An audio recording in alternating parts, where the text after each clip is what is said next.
Ya, selamat pagi semuanya. Berjumpa lagi kita di mata kuliah Pendidikan Multikultural.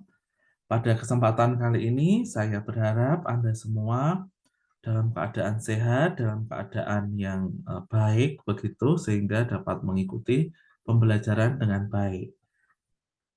Yang pertama, kemarin kita sudah belajar mengenai kebudayaan, ya, kebudayaan yang beraneka ragam dari eh, banyak suku, banyak kebudayaan yang berada di wilayah Indonesia. Selanjutnya, hari ini kita akan membahas mengenai hakikat atau seputar multikultural. Hal yang pertama kita pelajari adalah pengertian multikultural. Pertama-tama, kita perlu sepakat lebih dahulu tentang pengertian multikultural. Pengertian ini yaitu multikultural, secara luas mencakup pengalaman yang membentuk persepsi umum terhadap usia, gender, agama, status, ya ini bisa status sosial ekonomi, jenis identitas budaya, bahasa, ras, dan berkebutuhan khusus. Oke, next slide.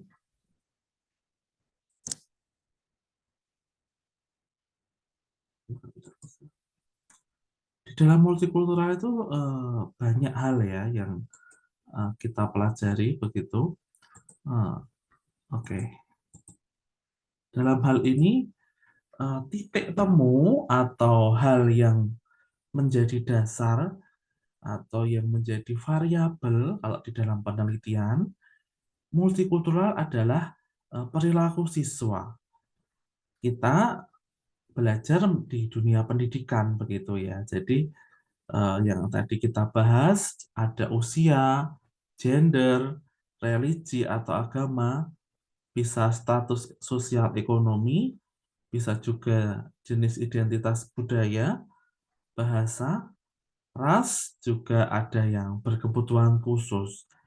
Ini titik temunya pada perilaku siswa atau peserta didik. Jadi hal yang ada di dalam beberapa hal tadi hanya bermuara atau kita temukan di dalam perilaku siswa.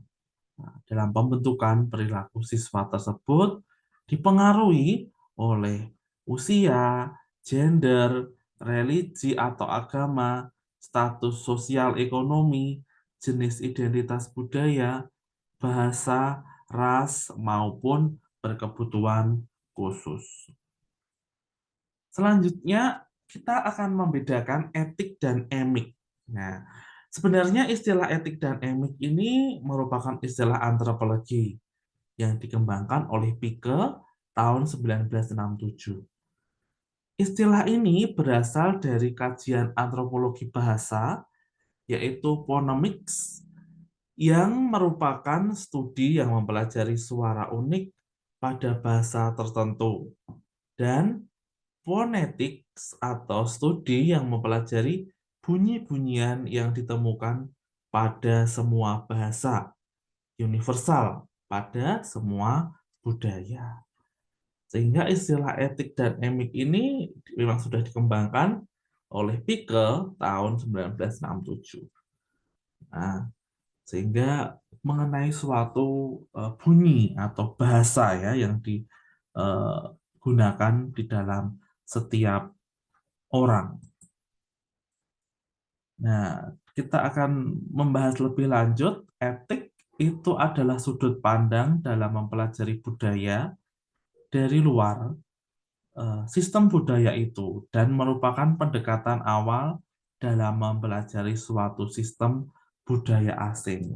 Nah, jadi bagaimana kita akan mempelajari suatu budaya? Kita harus ada sudut pandangnya, cara berpikirnya. Etik adalah aspek kehidupan yang muncul konsisten pada semua budaya. Etik juga menjelaskan universalitas suatu konsep kehidupan. Sedangkan yang kedua, emik. Emik adalah suatu sudut pandang, merupakan studi perilaku dari dalam sistem budaya. Kalau tadi etik itu adalah sudut pandang untuk mempelajari budaya, lalu kalau emik itu adalah sudut pandang perilaku dalam sistem budaya tersebut. Emik adalah aspek kehidupan yang muncul dan benar hanya pada satu budaya tertentu. Emik menjelaskan keunikan dari konsep budaya. Nah, kalau emik itu lebih spesifik pada satu budaya tertentu. Kalau etik itu adalah sudut pandang yang mempelajari budaya lain, ya, terutama budaya asing ya. Sedangkan kalau emik itu lebih spesifik atau secara khusus mempelajari satu budaya. Dalam studi pendidikan multikultural tidak boleh digeneralisasi dan hanya berlaku pada satu budaya tersebut saja. Mengapa demikian? Karena pendidikan multikultural adalah pendidikan yang keberagaman tentang perbedaan satu orang dengan orang yang lain. Tidak boleh sembarang-sembarang Anda mengatakan ini adalah budaya saya yang paling bagus dari tata caranya, dari sebagainya. Sehingga dapat disimpulkan bahwa pendidikan multikultural itu tidak hanya satu atau dua suku, tapi beraneka ragam suku, agama, budaya, dan lain-lain. Misalnya suku Dayak di Kalimantan yang memenggal kepala. Ini sebagai suatu perilaku. Perilaku tadi apa? Emik ya. Setiap musuh yang dibunuh atau suku Indian yang mengambil kulit kepala dari musuhnya yang telah meninggal adalah suatu perilaku emik. Ya, ini menurut Sutarno pada tahun 2017. Kita kenal dulu ada tragedi perang ya, perang antara Sampit dan Madura. Nah, itu nanti ada membentuk suatu gen tertentu. Jadi tidak semua orang yang di Madura itu jahat dan tidak semua orang yang di Dayak itu jahat ya, sehingga dapat membentuk pola perilaku selanjutnya. Pendidikan multikultural merupakan suatu rangkaian kepercayaan set of beliefs dan penjelasan yang mengakui dan menilai pentingnya keragaman budaya dan etnis di dalam membentuk gaya hidup, pengalaman sosial, identitas pribadi, kesempatan pendidikan dari individu, kelompok, maupun negara. Sehingga suatu kebudayaan itu tidak boleh hanya satu saja di dalam satu tempat ya, tapi biasanya beragam ya, beragam ada budaya apa, bisa bisa dari cara berpakaian, rumah, adat, atau makanan, dan sebagainya, dan sebagainya.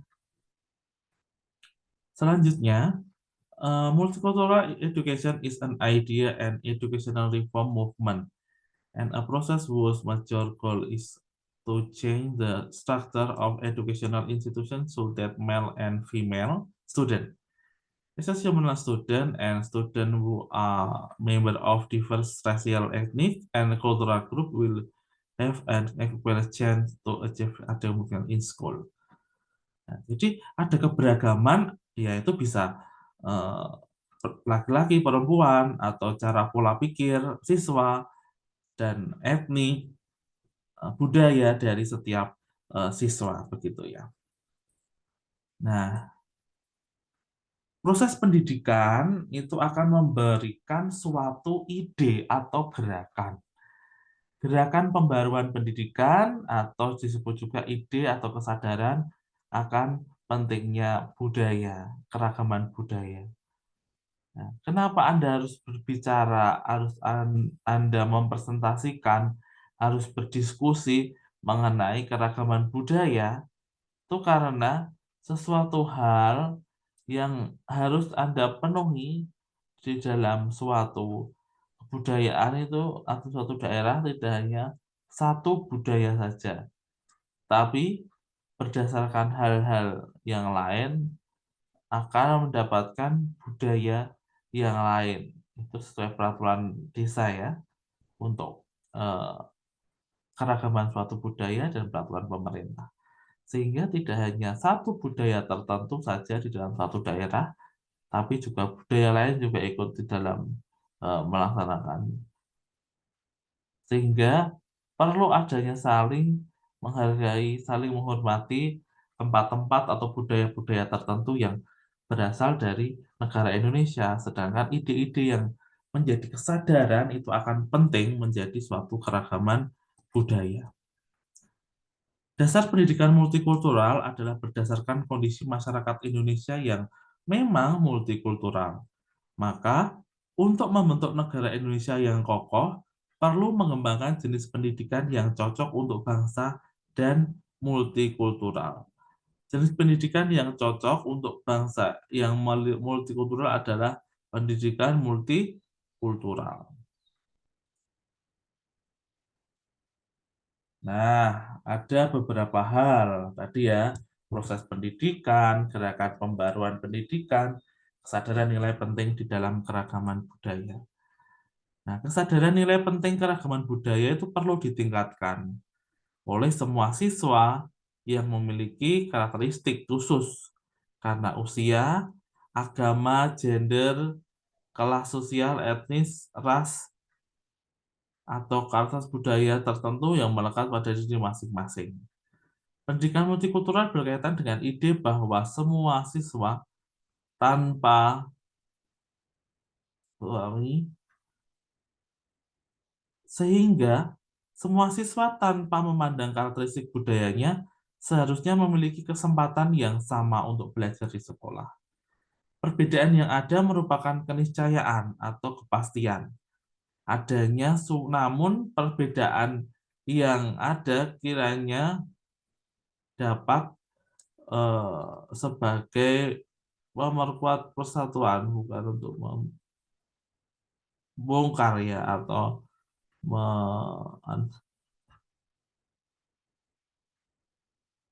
perbedaan yang ada.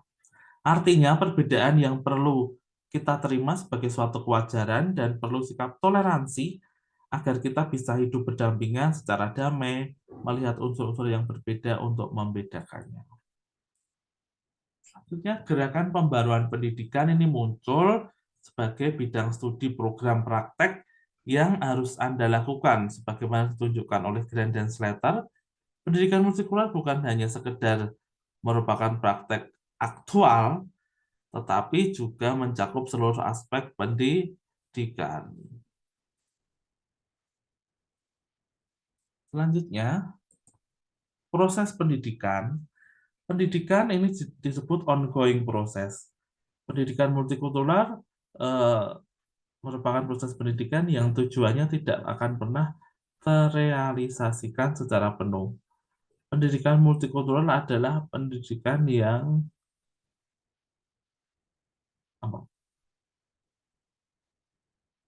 terus-menerus, ongoing proses, dan bukan sebagai sesuatu yang bisa tercapai. Tujuan utama dari pendidikan multikultural adalah untuk memperbaiki prestasi secara utuh, bukan sekedar meningkatkan skor, tetapi persamaan pendidikan secara kebebasan dan keadilan merupakan ide umat manusia untuk mencapai perjuangan keras, namun tidak pernah mendapat hasil yang sepenuhnya. Jadi, eh, pendidikan multikultural itu akan selalu berkembang, selalu ongoing begitu ya. Baik, demikian materi yang bisa saya sampaikan. Kalau ada pertanyaan bisa menulis di chat atau di grup. Silahkan untuk aktif ya. Anda semua belajar membuka materi-materi tentang pendidikan multikultural yang lain, terutama tentang kearifan lokal yang ada di bangsa Indonesia. Saya kira cukup untuk pembelajaran hari ini. Selamat pagi, siang, sore. Tuhan memberkati kita semua. Amin. Sampai jumpa lagi.